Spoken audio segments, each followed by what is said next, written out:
Bienvenue à ce cours conférence. Donc, je m'appelle Quentin Renis et je travaille pour le Collège Belgique. Vous avez probablement déjà pu prendre connaissance du programme 2023 du Collège Belgique qui a été récemment publié sur notre site internet. Si ce n'est pas encore fait, je vous invite à découvrir les nombreux cours conférences et cycles très variés qui vous seront proposés cette année sur le site de l'Académie royale. Aujourd'hui, à l'occasion des 300 ans de la naissance du philosophe et économiste Adam Smith, le Collège Belgique a le grand plaisir d'accueillir Monsieur Philippe Gilles, qui est professeur à l'Université de Toulon. Monsieur Gilles est le fondateur du laboratoire d'économie appliquée au développement, mais aussi actuellement le doyen de la faculté des sciences économiques de son université. Il est l'auteur de nombreux ouvrages et contributions dans les domaines de l'histoire des faits et de la pensée économique et de la macroéconomie financière. Parmi ses principales publications, je citerai l'histoire des crises et des cycles économiques, des crises industrielles du 19e siècle aux crises actuelles, mais aussi l'histoire des faits économiques et sociaux de 1945 à nos jours, ou encore l'histoire de la globalisation financière. Mais c'est surtout son ouvrage « L'actualité des textes fondateurs », Adam Smith, Karl Marx et John Keynes, chez Garnier, qui a retenu toute notre attention et qui a été primé à plusieurs reprises. Dans cet ouvrage, Philippe Gilles se propose de revenir aux sources des trois textes fondateurs de l'économie politique, avec beaucoup de pédagogie et d'érudition. Il était dès lors normal de faire appel à lui pour célébrer cet anniversaire et nous sommes ravis de le recevoir ce soir. Permettez-moi encore de préciser que pour le confort de tous, seule la caméra et le micro du professeur Gilles et du modérateur resteront allumés. Il ne vous sera donc pas possible de les activer en tant que participant, mais vous pouvez bien sûr poser vos questions via le chat tout au long de la présentation. Monsieur Gilles y répondra en deuxième partie de séance, une fois son exposé terminé. Voilà, Monsieur Gilles, je vous laisse désormais la parole et vous souhaite à tous une bonne conférence.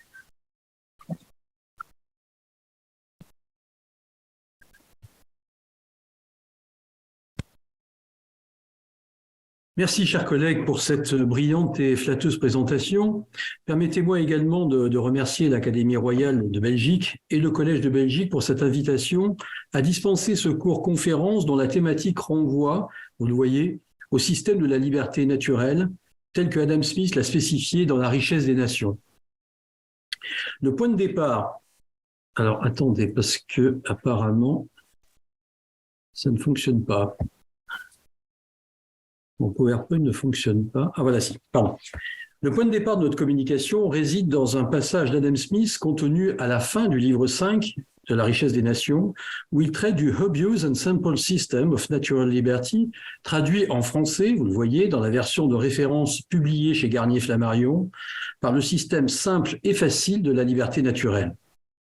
Pour nous, cette traduction d'évident par facile n'est pas anodine, elle est signifiante. En effet, le terme « évidence » est éminemment philosophique et a d'ailleurs fait l'objet, en 1756, d'un article spécifique dans l'encyclopédie attribué à François Quesnay, selon lequel l'évidence est une certitude si claire et si manifeste par elle-même que l'esprit ne peut s'y refuser.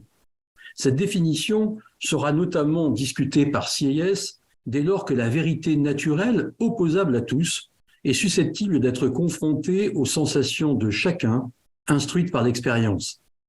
En fait, cette traduction est illustrative pour nous de l'hypersimplification de la pensée de Smith, soulignée par Amartya Sen dans son article « La prudence » chez Adam Smith, publié en 2002. Pour Sen, l'invocation d'Adam Smith et de sa main invisible, par exemple, est un phénomène répandu qui consiste à extraire de son œuvre des phrases particulières, de les instrumentaliser comme des slogans, afin notamment de justifier des théories ou des décisions politiques d'inspiration libérale. Notre propos ici est de revenir à la pensée complexe d'Adam Smith, contenue dans La richesse des nations, in statu nascendi, au moyen d'un double questionnement. D'une part, relever les caractéristiques de ce système de la liberté naturelle, qui n'est ni simple ni facile. D'autre part, montrer que les éléments de cette complexité sont apportés par Adam Smith lui-même. Le système de la liberté naturelle, censé assurer une complète harmonie entre l'intérêt général de la société et les intérêts particuliers des individus, n'est ni simple, ni facile, ni spontanément évident, pour trois raisons principales. La première raison renvoie à l'absolue nécessité d'une condition sine qua non à la mise en œuvre de la société de la liberté naturelle, à savoir l'opulence. Seules les sociétés opulentes permettent l'accomplissement sociétal de la liberté naturelle. La seconde raison se situe dans les contradictions contenues dans la richesse des nations, en premier lieu celle qui concerne la valeur travail et son incarnation historique, celle de la division du travail, où le travail est à la fois facteur de bien-être matériel, donc émancipateur en offrant des libertés nouvelles dans le livre 1, et source d'asservissement, voire d'aliénation dans le livre 5, au point d'altérer les qualités intellectuelles et les vertus morales, selon Smith, des personnes concernées. La troisième raison concerne les dérogations ou les restrictions à l'exercice de cette liberté naturelle. Deux illustrations de ces atteintes peuvent être extraites de la richesse des nations. Celle relative aux limites de la liberté du commerce et celle de la nécessaire législation restreignant les pratiques bancaires. La conjugaison de ces trois séries de raisons, conditions sine qua non, contradictions, dérogations et restrictions, objet des trois premières parties de ce cours, pose les exigences quant à l'accomplissement du système de la liberté naturelle, celle d'admettre l'impossibilité d'une économie de marché pure. Ce faisant, Smith se démarque d'une conception naïve de l'harmonie spontanée des passions et des intérêts, en cherchant à combler cette impureté liée aux défaillances du marché par un état de conception libérale, objet de la quatrième partie de ce cours, un état chargé d'être, selon les propres termes de Smith, le surintendant de l'industrie des particuliers, afin de les diriger vers les emplois les mieux assortis à l'intérêt général de la société. Le premier élément de complexité du système de la liberté naturelle s'inscrit dans la condition préalable à son accomplissement, à savoir une société d'opulence. Cette exigence correspond bien à la philosophie morale de Smith, qui, dans la lignée des philosophes du droit naturel, est basée sur le principe de l'altruisme, ou plus précisément d'une coexistence chez l'homme en situation d'abondance, de l'égoïsme avec la bienveillance intéressée à l'égard d'autrui. Cette coexistence incarne ce que David Hume nomme justement pour notre propos l'affection cordiale dans son traité de la nature humaine paru en 1738. Afin d'atteindre l'opulence, chaque individu doit être animé de deux volontés. D'une part, une volonté d'enrichissement illimité, d'autre part, une volonté de trouver un avantage à l'échange. Ces deux volontés fonctionnent en synergie. D'abord, l'individu trouve un avantage direct à l'échange, puisqu'il lui permet d'engendrer un surplus ou un profit. Ensuite, l'échange lui permet indirectement d'éviter la pénibilité ou l'ennui, Smith évoque toil and trouble dans son texte, d'un travail qu'il ne peut ou ne veut réaliser, en le déléguant à un autre, illustration de la théorie de la désutilité du travail. Il en résulte que l'échange devient mutuellement avantageux puisqu'il permet l'enrichissement personnel, donc l'abondance de tous ses acteurs, et conduit ainsi naturellement à sa généralisation, à son universalisme au sein de la société de marché, garant de la prospérité sociale. L'opulence des nations devient alors le résultat global de l'identification des passions et des intérêts de chacun, puisque selon les termes de Smith, les intérêts privés et les passions des individus les portent naturellement à diriger leurs capitaux vers les emplois qui sont les plus avantageux à la société. En fait, dans ce système de la liberté naturelle, le sujet économique smithien, producteur de surplus, en obéissant à ses intérêts propres, concourt dans un contexte d'abondance à l'intérêt général en tant qu'échangiste. L'abondance ou l'opulence en tant que but à atteindre permet également d'accroître la prévisibilité et la constance des mobiles et des comportements dictés par le seul intérêt. Ces motivations peuvent alors être aisément étendues à l'ensemble des individus, donc à la société tout entière, dès lors que la libre concurrence sur les marchés tend à égaliser les avantages nets entre toutes les activités et permet en conséquence une allocation optimale des ressources entre les secteurs. Et dans le cadre de cette société commerçante, caractérisée selon Smith par un penchant naturel et universel à l'échange, c'est la division du travail qui est à l'origine de tout progrès économique permettant à chaque individu de trouver sa place dans la société. Smith montre ici que la division du travail impacte le travail au-delà de la finalité du produit, à savoir répondre à un besoin, dans un contexte de recherche de l'abondance du produit social, caractéristique d'un état avancé de la société. On le voit, si l'ambition de l'opulence est partagée par tous, son résultat en termes d'enrichissement n'est pas nécessairement équitable. L'harmonie sociale nécessite alors que les inégalités soient justifiées afin d'être acceptées. Ces inégalités peuvent prendre la forme d'inégalités des richesses et des terres, héritées ou produites, et des inégalités des salaires et des profits pécuniaires. L'inégalité des richesses et des terres se justifie, selon les termes de Smith, par la supériorité d'adresse ou de fatigue de certains qui leur ont permis de dégager un surplus bien supérieur à leurs besoins immédiats. L'inégalité des salaires est justifiée par, selon les termes de Smith, les circonstances attachées aux emplois mêmes, leur agrément relatif ou encore le coût d'acquisition de la qualification nécessaire ou encore par la régularité de l'emploi ou de la confiance et de la responsabilité dévolue aux professions libérales, par exemple. Et ces inégalités, autrement dit le fait que l'enrichissement de tous puisse être subordonné à la richesse de quelques-uns, seront d'autant plus acceptés que le comportement des fortunés sera exemplaire, se contentant, pour reprendre les termes de Smith, d'une hospitalité sans luxe et de libéralité sans ostentation. Donc que cette richesse reste principalement mobilisée pour l'accumulation, pour le travail productif, et non à la prodigalité, qui sont apparentées à des conduites imprudentes qui nuisent à la fortune d'une grande nation, pour Smith, c'est-à-dire les dépenses fastueuses et l'emploi de travail non productif. Ici, Smith cherche une signification pratique de la morale, une jonction entre morale et théorie sociale, en vertu de laquelle le bien ou les vertus du système général l'emportent sur le mal ou les vices potentiels du particulier. Dans ce sens, l'intérêt général qui s'incarne ici par l'abondance porte davantage pour Smith sur la croissance de la richesse de la nation que sur les modalités de son partage.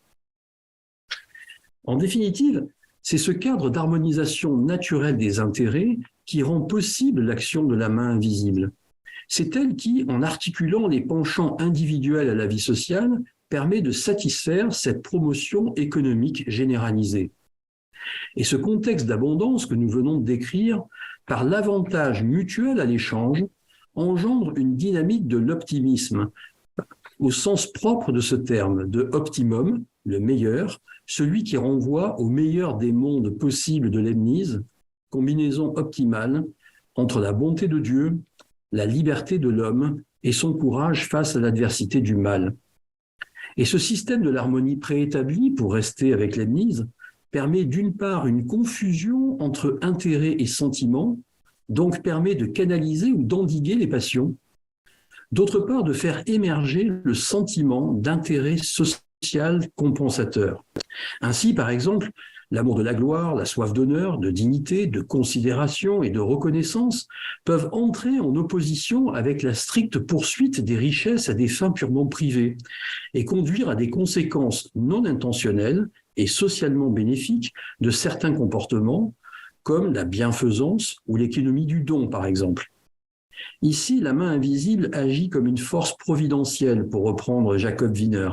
qui s'adresse à l'inconscient des hommes afin de leur montrer que certaines actions dont ils pourraient douter de l'intérêt revêtent des aspects positifs à prendre en compte, donnant une intelligibilité rationnelle à ces actions spontanées qui, a priori, en semblent dépourvues. À côté de l'opulence, comme conditionnalité, premier élément de la complexité du système de la liberté naturelle, les contradictions quant au statut de la valeur travail et de son incarnation historique, la division du travail, constituent le deuxième élément de cette complexité. Dès le premier chapitre du livre 1 de La richesse des nations, Smith développe un raisonnement centré sur la division du travail qui peut s'appliquer indifféremment sur les plans macroéconomiques, la division sociale, et microéconomique, c'est-à-dire la division manufacturière. Il pose ainsi les principes d'une analyse économique à vocation universelle. Le travail comme fondement exclusif de la théorie de la valeur, où, en conséquence, la division du travail permet de spécifier les niveaux de développement des sociétés entre ce que Smith nomme les nations sauvages, c'est-à-dire sans division du travail, et les nations civilisées et en progrès avec division du travail. Autrement dit, il investit le travail de la capacité unique de constituer la valeur, une forme d'humanisation de la valeur économique, pour reprendre une formule de Karl Polanyi, où la division du travail s'inscrit comme un produit de l'histoire. Si l'on entend par théorie de la valeur l'identification des facteurs qui expliquent qu'un bien ou un service est une valeur d'échange, alors il est possible d'attribuer au contenu du livre 1 de la richesse des nations une théorie smithienne de la valeur travail. Cette théorie smithienne de la valeur travail recouvre, on le voit, deux dimensions. D'une part, la théorie quantitativiste du travail au sens de la quantité de travail qu'une marchandise incorpore. D'autre part, la théorie de la désutilité du travail que nous avons déjà évoquée au sens de la quantité de travail qu'une marchandise permet d'obtenir sur le marché. La première dimension, celle de la quantité de travail, est opératoire dès le contexte d'un premier, selon Smith, état informe de la société qui précède l'accumulation des capitaux et l'appropriation du sol. Elle renvoie à la quantité qu'une marchandise coûte à produire, que Smith illustre par le célèbre exemple du castor. C'est ici la quantité de travail non divisible et non sa qualité, comme les compétences requises ou sa pénibilité, qui spécifie la valeur.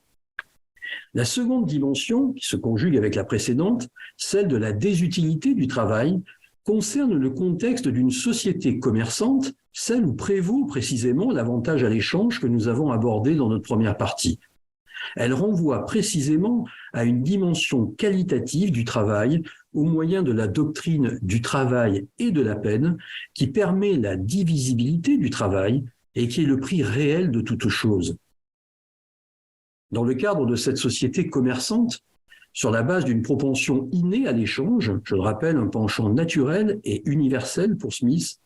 la division du travail s'amplifie au fur et à mesure de l'expansion des marchés, selon une dynamique cumulative, jusqu'à devenir une forme impersonnelle à l'origine de tout progrès économique, permettant à chaque individu de nourrir de légitimes aspirations à l'enrichissement personnel. Comme nous l'avons déjà dit, Smith montre ici que dans un contexte d'abondance, caractéristique d'un état avancé de la société, la division du travail impacte le travail au-delà de la finalité du produit, à savoir répondre à un besoin. Cette réflexion nécessite un préalable philosophique, celui d'émanciper le travail divisé d'une anthropologie des besoins, où l'homme, en tant qu'être de besoin, est au centre d'une doctrine où les concepts de richesse, de valeur, de travail sont précisément dérivés de ce rôle du besoin, afin de lui substituer une anthropologie morale de l'homme économique dans laquelle le sujet ayant avantage à échanger, son surplus, remplace le sujet satisfaisant de simples besoins. Le travail divisé devient alors source d'enrichissement des personnes et d'opulence des nations, dès lors que le sujet économique a un avantage à échanger le surplus, fruit de ce travail divisé, et qu'il est dans un cadre de division du travail lui permettant précisément de le maximiser. Dans ce cadre, le travail constitue un facteur de bien-être pour l'homme en tant que source de maximisation d'un surplus échangeable, lui permettant de s'émanciper des contingences et de rejoindre le système de l'optimisme et le meilleur des mondes possibles, déjà évoqué, où ses intérêts et ses sentiments se conjuguent au sein de l'espace socialisé qu'est le marché. Cela montre que l'individualisme smithien ne peut pas s'interpréter à la lumière d'une simple opposition de l'individu et du social, le sujet smithien dépassant de beaucoup le simple sujet de calcul, l'homo economicus, retenu par l'économie politique. Cette complexité ontologique se double alors d'une complexité sociologique, voire politique, dès lors que la systématisation, voire l'exacerbation de la division du travail notamment par le biais du progrès technique et du machinisme, devient source d'appauvrissement intellectuel et culturel d'une grande partie du corps de la nation, singulièrement du travailleur parcellaire, dont, nous dit Smith, la dextérité dans son métier particulier est une qualité qu'il semble avoir acquise aux dépens de ses qualités intellectuelles, de ses vertus sociales, qui donc sont autant de facteurs d'instabilité politique et de dégénération de la société. Ici, Smith est confronté à un problème inédit pour lui, une contradiction interne à son raisonnement. Jusqu'à présent, dans le système de la liberté naturelle, on l'a vu, la fonction économique de la division du travail, telle que contenue dans le livre 1, était au centre de l'amélioration du bien-être, c'est-à-dire l'opulence. Dans le livre 5, il souligne le caractère déshumanisant de cette même division du travail, autrement dit, ses conséquences inhumaines. Les vertus économiques de la division du travail entrant soudainement en conflit avec la perte des vertus civiques qu'elle provoque chez les individus. Partant, les propositions de Smith en termes d'éducation revêtent principalement des finalités éthiques et morales et non économiques, en lien avec l'humanisme civique, où la liberté et la plénitude de l'homme résident dans sa participation à la vie civique, ce qui nécessite des capacités intellectuelles et morales en termes d'autonomie et d'humanité. Or, ces dernières ne peuvent être exclusivement motivées par l'utilité et régulées par le juridique. Elles s'inscrivent donc en porte-à-faux avec ce que Smith nomme l'engourdissement des facultés morales résultant de la division du travail. Dans ce cadre, le courage et la volonté de servir l'intérêt général se heurtent à la spontanéité des intérêts personnels et la masse du peuple voit s'estomper les caractères les plus nobles de l'esprit humain. Dès lors, dans toute société civilisée et avancée en industrie, cette situation d'appauvrissement intellectuel, où, comme le relève Smith, tous les plus nobles traits du caractère de l'homme sont effacés et anéantis dans le corps de la nation, va affecter la masse du peuple, à moins que le gouvernement ne prenne des précautions pour prévenir ce mal. C'est par l'éducation publique, qui œuvre à la pratique des vertus civiques fondamentales, que l'État doit opérer prioritairement pour les gens du peuple, qui, comme l'écrit Smith, n'ont guère de temps de reste à mettre à leur éducation, et qui, aussitôt qu'ils sont en état de travailler, s'adonnent à quelques métiers pour gagner leur subsistance, des métiers simples et uniformes, contrairement aux gens bien nés qui exercent des professions extrêmement compliquées et de nature à exercer leur tête plus que leurs mains, qui ne sont guère de nature à les enchaîner du matin au soir, leur laissant des moments de loisir pendant lesquels ils peuvent se perfectionner dans toute branche de connaissances utiles ou agréables. A contrario, le travail parcellisé est si dur et si constant qu'il ne laisse aux ouvriers, selon Smith, guère de loisirs, encore moins de disposition à s'appliquer, ni même à penser à aucune autre chose, fondement du concept marxien d'aliénation. Outre l'enseignement des parties les plus essentielles de l'éducation, lire, écrire et compter, que l'État peut faciliter et encourager, voire imposer, le gouvernement doit être vigilant sur le contenu de l'enseignement, afin que, je reprends Smith, au lieu de montrer aux enfants du peuple à balbutier quelques mots de latin, ce qui ne peut jamais leur être bon à rien, on leur enseigne les premiers éléments de la géométrie et de la mécanique, susceptibles d'être appliqués dans l'exercice de leur futur métier, mais grâce auxquels, surtout, ils pourraient se perfectionner dans ces principes qui sont l'introduction nécessaire aux sciences les plus sublimes ainsi que les plus utiles. L'État peut en outre encourager, par l'octroi de bourses au mérite, les meilleurs enfants du peuple et l'ensemble de la masse du peuple par la délivrance de diplômes nationaux dans un contexte de scolarité obligatoire. Il s'agit en définitive d'un véritable plaidoyer de Smith en faveur d'une éducation publique faisant appel à l'aide de l'État pour les bâtiments, mais laissant la rémunération des maîtres dépendre principalement des frais de scolarité afin de maintenir une incitation pour les maîtres à s'améliorer, délivrant des diplômes d'État et non pas d'Église, assortis souvent de limitations strictes de la part des testateurs, dont le but premier est de lutter contre toute espèce de ce que Smith qualifie de mutilation morale, Autrement dit, de restaurer les vertus intellectuelles, sociales, civiques et martiales afin de former des citoyens libres, respectueux des coutumes, des lois et du gouvernement lui-même. Autrement dit, des citoyens capables de faire des choix politiques en toute connaissance de cause, prémisse d'une plus grande représentativité démocratique du peuple. L'éducation publique contribue, en définitive, à la pérennité du système de la liberté naturelle, pour lequel, simultanément à l'opulence comme conditionnalité à son accomplissement et aux contradictions quant au statut du travail divisé que nous venons de voir, une troisième série de raisons concourt à sa complexité. Il en va ainsi des restrictions au libre-échange, voire des atteintes des réglementations bancaires à la liberté naturelle, atteintes qui s'avèrent pourtant nécessaires à son bon exercice. La première restriction au principe de la liberté naturelle concerne rien de moins que le libre-échange. Dans le système de la liberté naturelle, au sein duquel chacun maximise sa propre satisfaction, le laisser-faire et le laisser-passer, laisser faire les hommes et laisser passer les marchandises, selon la maxime popularisée par Vincent de Gournay en 1753, sont le véhicule de la maximisation de la satisfaction de la communauté tout entière, à savoir son enrichissement et son opulence, comme nous venons de le voir. Le laisser-faire était déjà présent lors des démonstrations précédentes de Smith relatives à la libre concurrence, ou concurrence parfaite, condition à l'allocation optimale des ressources, et au système de fixation des prix décentralisé, condition à l'accumulation du capital et à la croissance du revenu par la généralisation du marché et celle de la division du travail. Ces vertus d'optimisation du bien-être général liées au laisser-faire se manifestent sur le marché intérieur,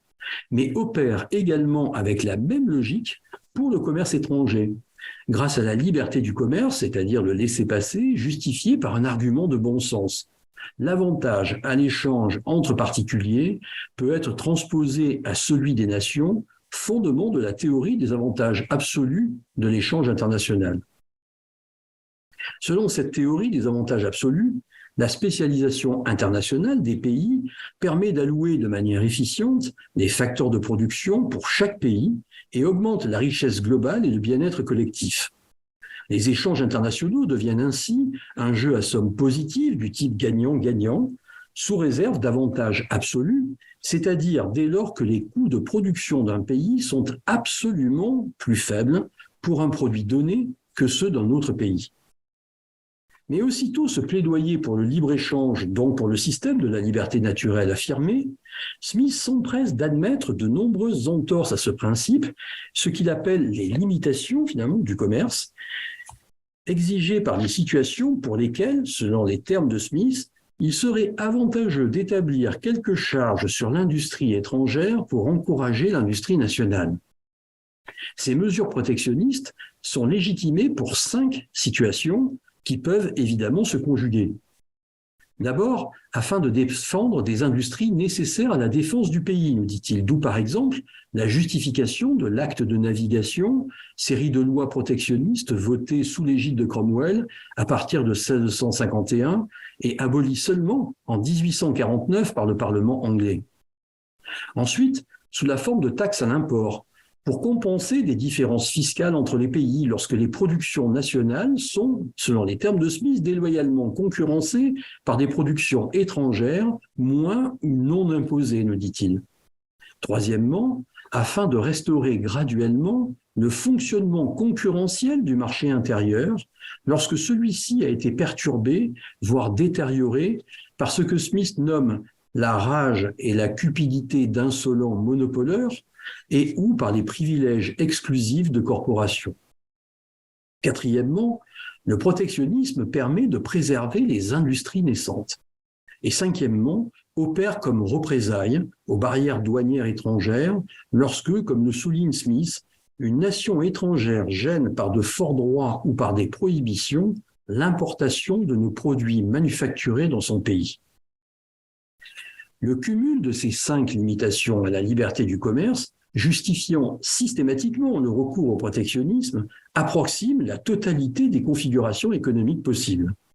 Dès lors, Smith admet que le libre-échange entre les nations conduit souvent, hormis dans la situation idéale de l'avantage absolu, à des résultats socialement indésirables, rendant utopique le principe même de la liberté totale du commerce et irréalisable sa pratique naturelle compte tenu des intérêts industriels.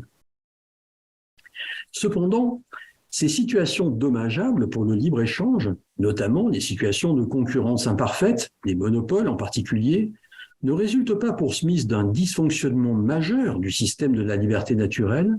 mais plutôt de l'action des politiciens, ce qu'il nomme l'habileté de cet être insidieux et rusé qu'on appelle vulgairement homme d'État ou politique, dont les avis se dirigent sur la marche versatile et momentanée des affaires, animés donc par une vision court-termiste faiblement assortie à l'intérêt général de la société.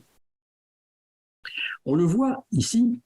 ces clameurs importunes de l'intérêt privé montrent la lucidité de Smith vis-à-vis de la doctrine naïve et simpliste de l'harmonie spontanée des intérêts, celle de la conception strictement individualiste de l'intérêt général. Il ne se contente pas d'affirmer qu'une économie de marché libre garantit par le puissant mobile de l'intérêt personnel le bien-être général. Il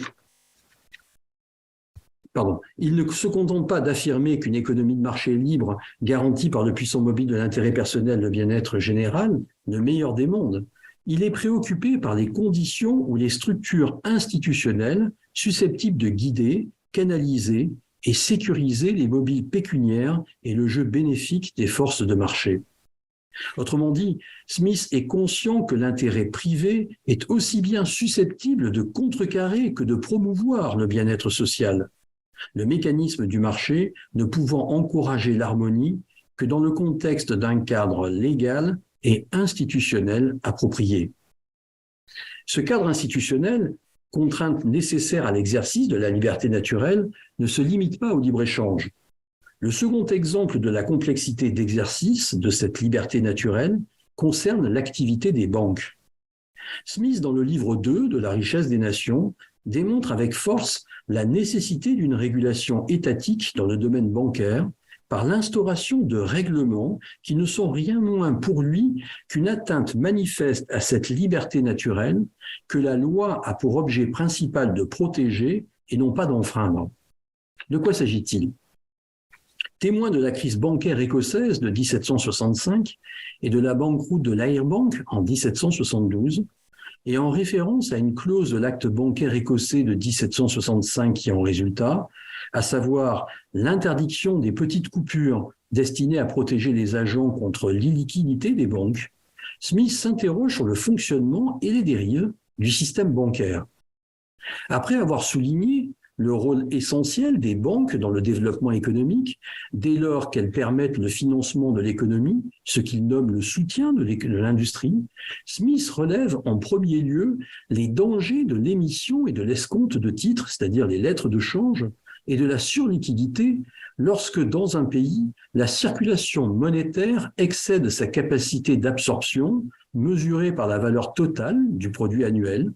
sachant par ailleurs que la masse totale de papier-monnaie en circulation ne peut pas être supérieure à la valeur de la monnaie or et argent qui en constitue le collatéral. Le premier problème se situe donc dans la surabondance de papier. Lorsqu'il y a, pour reprendre les termes de Smith, plus de ce papier que l'on exige les affaires, ou que le papier obstrue la circulation, provoquant alors chez les particuliers une défiance contagieuse, c'est-à-dire un run, poussant beaucoup de gens à aller, je reprends Smith, aussitôt en demander aux banques le remboursement pour y être échangé en or ou en argent, d'où la nécessité pour les banques de respecter des ratios d'endettement et de liquidité. Un deuxième problème vient de l'évaluation de la réputation et de la crédibilité des emprunteurs et des projets à financer, c'est-à-dire le risque de contrepartie, qui n'est pas sans lien avec le point précédent. En effet, comme le relève Smith, alors que, je le cite, les compagnies de banque écossaises furent pendant longtemps très attentives à exiger de tous leurs correspondants des remboursements fréquents et réguliers et à évaluer la fortune ou le crédit d'une personne, permettant à la banque d'être en état de porter un jugement assez certain sur la bonne ou mauvaise situation des affaires de ses débiteurs, l'élargissement de l'accessibilité au crédit a conduit à un accroissement du nombre de clients des banques, d'où une élévation de l'asymétrie d'information entre déposants et banquiers et entre prêteurs et emprunteurs, ce qu'il appelle un desserrement des affaires dans des bornes moins raisonnables, facteur de sélection adverse et de mésestimation des risques et de leur traçabilité. Il en résulte une montée des comportements spéculatifs par des effets de cavalerie ou de montage pyramidal du type système Ponzi, ou des transactions artificielles sur titre, c'est-à-dire l'échange continu de traites entre opérateurs, spéculation que Smith nomme « faire de l'argent par circulation », d'où l'augmentation artificielle de leur valeur, symptomatique d'une bulle spéculative. Et cette technique sape les mécanismes de confiance et de transparence pour rendre quasi irréductible l'asymétrie informationnelle. Il en résulte également un renforcement de l'interconnexion des bilans bancaires, soit, comme l'écrit Smith, des paiements qui ne font que mettre dans un des coffres de la banque ce qu'on venait doter de l'autre, accroissant ainsi les phénomènes de contagion, cercle fatal dont les banques ne peuvent sortir sans, je le cite, s'exposer à des pertes considérables et peut-être même aussi compromettre leur crédit.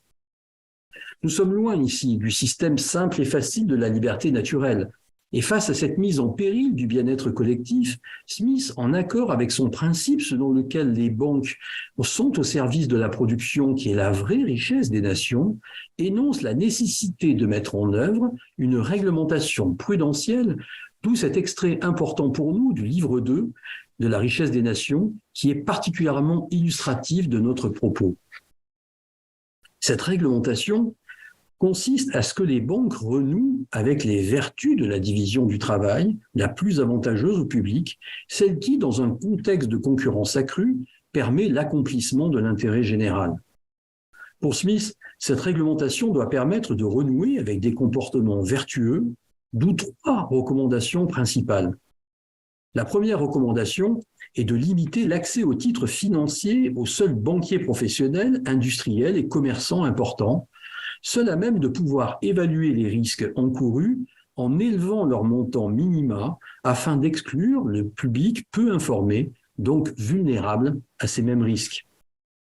La seconde recommandation consiste, à l'image de sa critique du phénomène de concentration des grandes entreprises et de la séparation grandissante entre la propriété et l'exploitation des capitaux investis, à favoriser la concurrence interbancaire.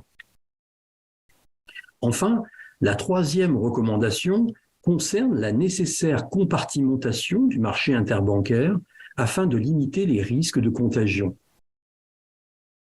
On le voit, ces restrictions et ces atteintes réglementaires et légales à la liberté naturelle permettent de dissocier fondamentalement la nature des 2 premières complexités que nous avons vues dans nos 2 premières parties de celle-ci.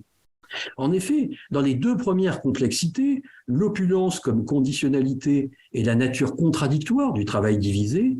le principe de la spontanéité, central dans la pensée libérale, n'est pas remis en cause, puisque l'opulence crée les conditions d'une confiance quasi aveugle dans les prétendues vertus harmonieuses d'optimisation du bien-être individuel, donc collectif, puisque les intérêts privés s'harmonisent effectivement avec les intérêts sociaux dévolus au système de marché libre.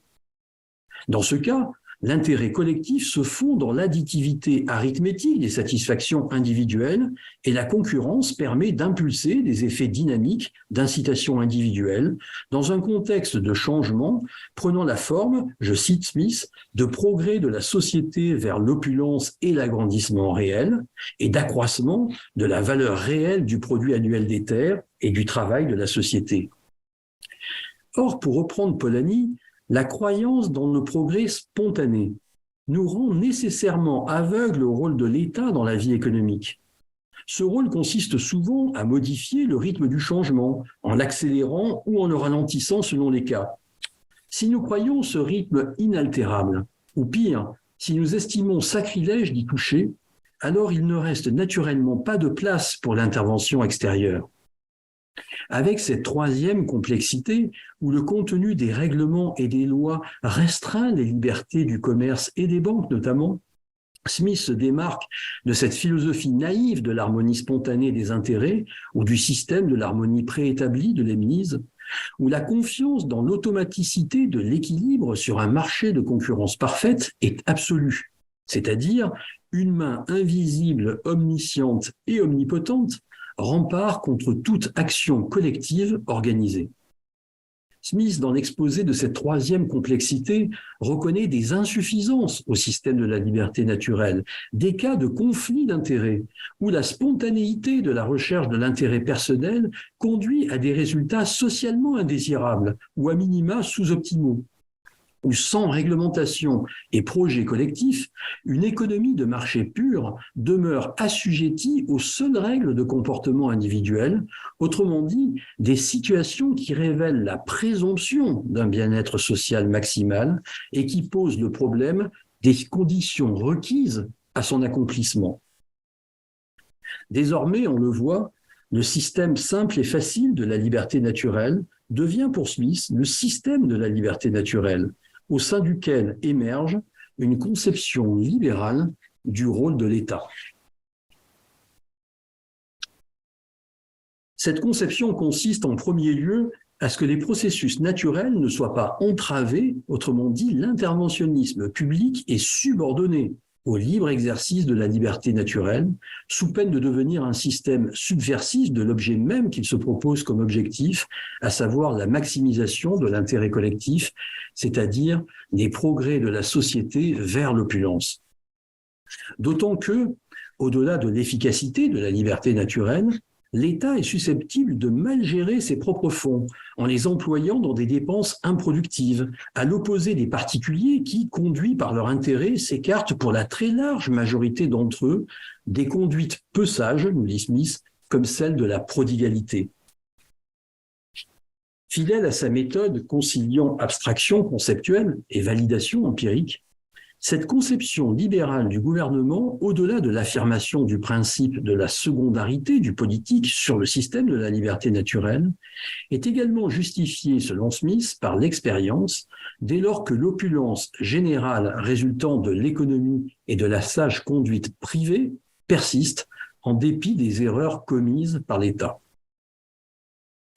Cet assujettissement du politique trouve certaines de ses origines dans la conception de l'État ou de l'autorité politique de saint Thomas d'Aquin contenue dans sa Somme théologique. L'État n'est conçu quant à ses origines et à sa finalité qu'en fonction des buts utilitaires que les individus ne pourraient atteindre sans son aide. Sa raison d'être est le bien public rationnellement perçu. Par exemple, la propriété, et notamment la propriété privée pour saint Thomas, n'est pas contraire à la loi naturelle, mais résulte de la raison humaine dès lors que les hommes accordent plus d'importance à ce qu'ils possèdent en propre comparativement à ce qui appartient à beaucoup, a fortiori à tous. Dès lors, l'ordre social peut devenir harmonieux si les possessions individuelles sont garanties et si parallèlement il n'y a pas lieu de se quereller pour l'usage collectif des biens publics. Ainsi, pour reprendre Schumpeter, la propriété privée doit son origine en partie à la nécessité d'éviter une lutte désordonnée pour la possession des biens et le gouvernement à la nécessité d'imposer la paix et l'ordre. Autrement dit, c'est sur la base du respect indéfectible de ce libre exercice individuel qui permet de réconcilier les intérêts privés et l'efficacité économique que se situe dans un second temps la place que doit occuper l'État, garant de l'épanouissement sans entrave de ce libre exercice.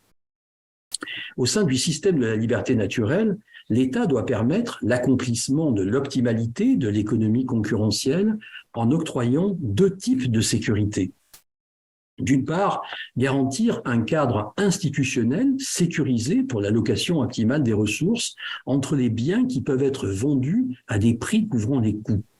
L'État mobilise ici ses fonctions régaliennes de la défense et de la justice, respectivement, pour reprendre les termes de Smith, le devoir de défendre la société de tout acte de violence ou d'invasion de la part des autres sociétés indépendantes pour la défense, et le devoir de protéger autant qu'il est possible chaque membre de la société contre l'injustice ou l'oppression de tout autre membre, donc d'établir une administration exacte de la justice. Simultanément à ce cadre institutionnel sécurisé, l'État doit d'autre part assumer les échecs du marché par la réalisation de biens publics pour lesquels les coûts privés de réalisation dépassent les coûts sociaux. Il faut en garantir la disponibilité sans exclusive et l'universalité de leur consommation sans rivalité. Reprenons en détail ces fonctions du gouvernement civil.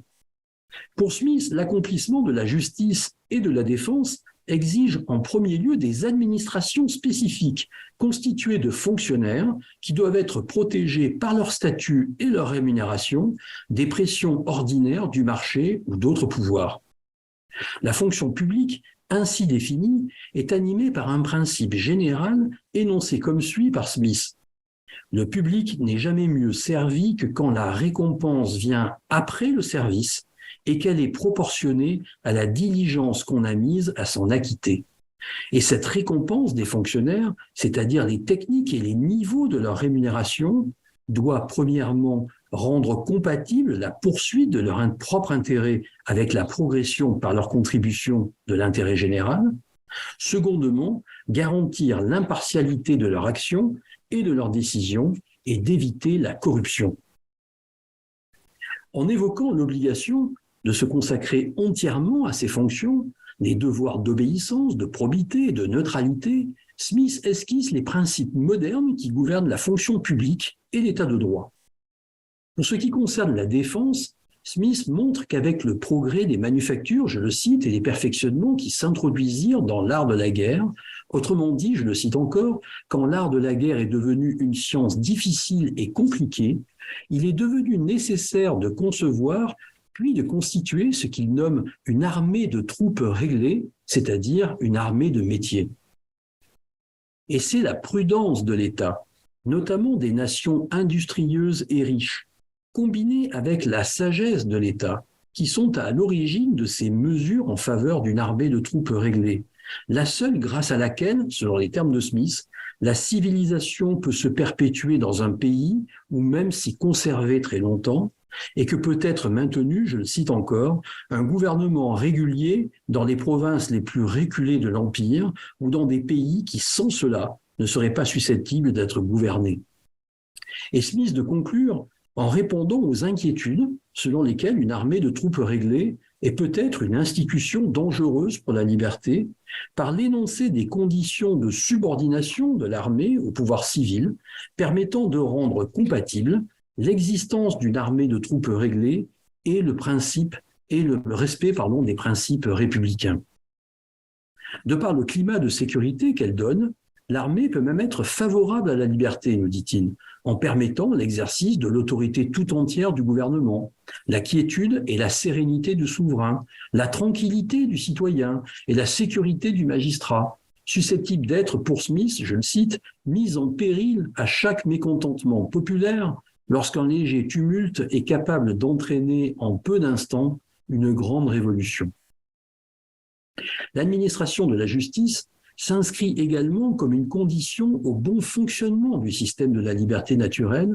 en tant qu'elle permet la protection des personnes, la propriété et la possession, et la garantie des droits personnels et des obligations contractées entre les citoyens. Et dans un contexte d'opulence, où les richesses s'accumulent et les inégalités s'accroissent, la défense de la propriété devient un des éléments centraux de la préservation de la prospérité, donc de la cohésion nationale, pour deux raisons principales. Premièrement, parce que le destin de la nation dépend de la protection des conditions de l'exercice de la liberté personnelle et de la régulation des passions qui portent à envahir la propriété, nous dit-il, et menacent ainsi la société. Secondement, car la préservation de la propriété permet la richesse de la nation en garantissant l'accomplissement de la dynamique vertueuse de l'enrichissement illimité et de l'accumulation du capital. Et pour que cette justice puisse être rendue avec impartialité et équité, donc avec efficacité du point de vue de la société, de la liberté naturelle, il y a nécessité, afin de limiter l'arbitraire et d'empêcher les abus, dans la lignée de Locke et de Montesquieu, d'une séparation des pouvoirs. Comme la défense et la justice, l'éducation, tant, je le cite, l'éducation de la jeunesse que l'instruction des personnes de tout âge, participe au maintien et à la fortitude de l'état de droit en permettant la stabilité du pouvoir, laquelle contribue à l'avantage commun de toute la société. Et cette fonction de restitution d'ordre est particulièrement importante dans un contexte de division du travail dont on a vu qu'elle était source d'appauvrissement intellectuel et culturel d'une grande partie du corps de la nation et singulièrement du travailleur parcellaire. Simultanément à l'exercice de ces fonctions régaliennes de restitution d'ordre par la défense, la justice et indirectement par l'enseignement, l'État doit mener une action économique, troisième devoir du souverain, c'est-à-dire, selon les termes de Smith, élever et entretenir ces ouvrages et ces établissements publics dont une grande société retire d'immenses avantages, mais qui sont néanmoins de nature à ne pouvoir être entrepris ou entretenus par un ou par quelques particuliers, attendu que pour ceux-ci, le profit ne saurait jamais leur en rembourser la dépense. La finalité de ces dépenses qu'exigent les travaux et établissements publics est de nature différente des fonctions régaliennes précédentes, en ce sens que ces investissements et ces services publics ou collectifs destinés à faciliter le commerce de la société ont pour fonction de pallier les insuffisances, voire les manques de l'initiative individuelle, à stimuler la création de certaines richesses nécessaires à l'intérêt général, c'est-à-dire l'opulence, nouvelle manifestation des limites de l'inefficacité de la spontanéité individuelle à rendre simple et facile le système de la liberté naturelle. Smith recense en premier lieu ces travaux et établissements propres à faciliter le commerce de la société, comme les routes, les ports et les canaux fluviaux. Pour aussitôt, le paragraphe d'après, poser le problème du financement de ces investissements et dépenses des travaux publics qui va conditionner la nature de ces biens. La réponse de Smith est que ces infrastructures doivent être financées par des péages appropriés, payés principalement par les usagers, proportionnels à l'usage selon la logique utilisateur-payeur, prémisse des modèles d'internalisation des coûts externes et de tarification au coût marginal social. L'éventuelle part restante étant financée par des ressources locales où leurs exploitations sont circonscrites, cette décentralisation permettant, nous dit-il, de rationaliser les dépenses, c'est-à-dire éviter par exemple les projets disproportionnés ou financer plus généralement par le produit général des impôts. Et ici, Smith prend l'exemple, je le cite, de la poste aux lettres. Ces biens sont donc en premier lieu des biens collectifs, dès lors qu'ils sont indivisibles, que leur coût de production ne peut être imputé à un individu en particulier et que leur consommation respecte la propriété de non-rivalité puisqu'ils peuvent être consommés simultanément par plusieurs personnes sans que la quantité consommée simultanément par plusieurs personnes, cette quantité consommée finalement ne diminue pas l'une par rapport à l'autre, les quantités disponibles finalement pour les uns étant également à la saturation et à l'encombrement près équivalentes pour les autres, donc en définitive que le coût marginal d'un usage supplémentaire est nul.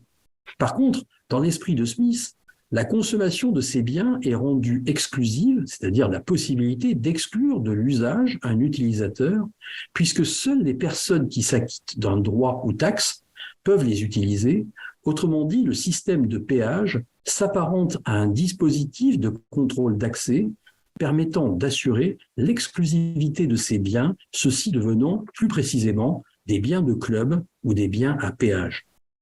Ces infrastructures qui facilitent le transport et le commerce, permettent l'extension de la taille du marché, donc l'intensification de la division du travail et par là même favorisent l'opulence. Ils ne nécessitent pas les mêmes niveaux d'exigence quant à leur entretien respectif, ce qui n'est pas sans incidence sur le choix des systèmes d'exploitation. Autrement dit, les services publics ont pour mission de prendre en charge certaines des activités d'exploitation et d'entretien nécessaires au bon usage de ces équipements. Donc, là encore, suppléer les insuffisances de l'intérêt privé face à l'accomplissement de l'intérêt général, même s'il convient, nous dit Smith, de corriger les abus commis par les préposés à la régie de ces produits, en étant vigilant sur les recrutements et les conditions de travail d'agents dévoués exclusivement à ces missions, soit une administration particulière chargée également de contrôler l'affectation des produits des péages. Afin de permettre l'accomplissement de ces différents devoirs du souverain, qui supposent nécessairement pour les remplir, nous dit Smith, convenablement une certaine dépense, la fin de la richesse des nations contient un véritable traité de finances publiques chargé de répondre à deux questions principales formulées comme suit par Smith dans le livre 5. Première question, quelles sont les différentes méthodes de faire contribuer la société entière à l'acquis des dépenses qui sont à la charge de la société entière et quels sont les principaux avantages et inconvénients de chacune de ces méthodes, autrement dit, ce qu'il nomme les sources du revenu général de la société ou du revenu de l'État, c'est-à-dire les impôts. Deuxième question, quels sont les motifs et les causes qui ont amené presque tous les gouvernements modernes à aliéner et hypothéquer quelque partie de ce revenu ou à contracter des dettes, c'est-à-dire les dettes publiques ou souveraines.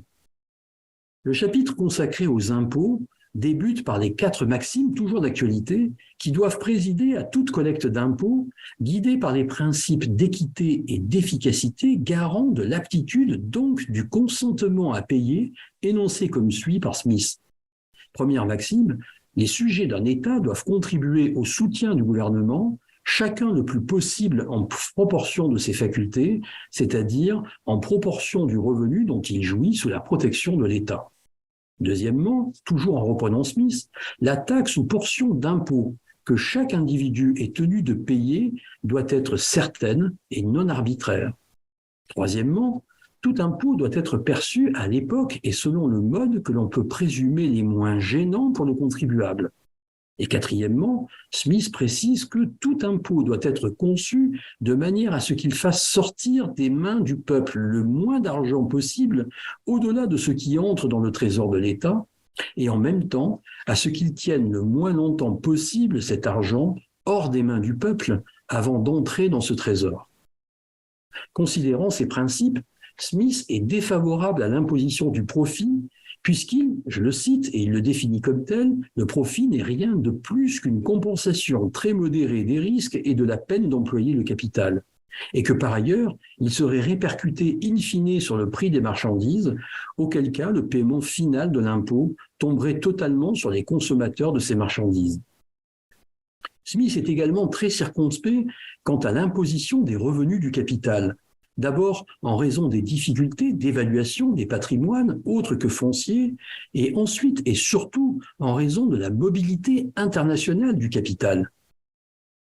Smith est également opposé à tout impôt direct sur les salaires, dans la mesure où, je le cite, il ne peut avoir d'autre effet que de faire monter les salaires de quelque chose plus haut que l'impôt, directement si la demande de travail est parfaitement inélastique, notamment en système ou en régime de plein emploi, et indirectement lorsque cette inflation salariale se répercute sur le prix moyen et ordinaire des denrées, constitutif de la fixation des salaires selon la théorie du salaire de subsistance. Cette analyse de l'incidence ou des externalités de ces différents impôts sur l'activité économique conduit Smith à privilégier l'imposition des propriétaires fonciers, car ces biens sont aisément identifiables, nous dit-il, ce qui est utile pour l'évaluation de l'assiette de l'impôt territorial ou taxe foncière, et lors de la transmission des propriétés, et témoigne de l'inégalité patrimoniale des individus, l'équité fiscale consistant ici à épouser ces degrés divers de fortune et à contraindre la prodigalité. Enfin, Smith soutient le principe des impôts indirects sur les objets de consommation, parce que, selon ces termes, on suppose que ces dépenses, pour chaque particulier, seront le plus souvent, à très peu de choses près, proportionnées à son revenu. On impose les dépenses, nous dit-il, en imposant les objets de consommation qui font la matière de ces dépenses, en évitant autant que possible les objets de première nécessité et en imposant ceux de luxe, la fixation de ces impôts dépendant implicitement de l'élasticité de la demande de ces différents biens. À côté des impôts, l'autre ressource publique réside dans l'endettement. Smith, fidèle aux préjugés classiques contre les dépenses publiques, financées par l'impôt ou par l'émission de bons d'État, qui détournent nécessairement le travail productif vers des emplois improductifs, notamment vers ce qu'il nomme ces bagatelles précieuses qui composent la pompe éblouissante mais vaine des cours, où les mêmes passions frivoles qui dirigent la conduite de ces nobles influent sur celle du chef, insistent sur cet effet d'éviction particulièrement préjudiciable à l'opulence des nations. Sachant par ailleurs que cet effet d'éviction est d'autant plus important que ces placements en bons d'État sont particulièrement attractifs. Et que cette facilité pour l'État de lever des fonds ne l'incite pas à réaliser des économies, d'où les risques de surendettement, voire de défaut ou de faillite souverain, question qui reste d'une remarquable actualité.